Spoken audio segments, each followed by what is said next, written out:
You feel people close to you, feel people by you, and after a while, it just becomes second nature.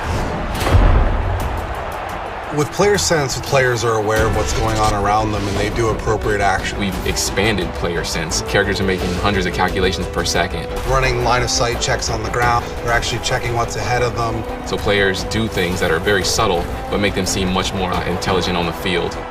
The battle up front is one of the most important parts of being successful on offense or defense. Our big feature with the war in the trenches is pass blocking. One of the first things we wanted to address with pass blocking is making sure that the linemen were aware of the spot that they needed to protect in the pocket. Our guys are able to make up to 60 calculations per second when finding a target. That's 5 guys across the line, all in the goal to set a passing pocket and to throw the ball. When you watch these guys picking up blitz and do double teams and sorting, what you realize is they're not only thinking on their own, but they're thinking as a team. But football is a very physical game, so what you're going to see is the offensive line really fighting the defensive line.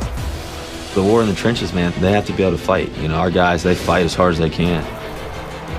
There's a handful of elite running backs in the league. You know, they all possess some kind of quality about them that's unique. Step locomotion actually stitches individual leg clips or step clips together based on what you're doing with the stick. It's going to make you feel more like you have a true sense of speed as you're running. The faster you're moving, the more steps you have to take to actually gather yourself. And it takes into account the speed and momentum of the player. As you watch these players, they start looking more and more like football players and less like video game characters.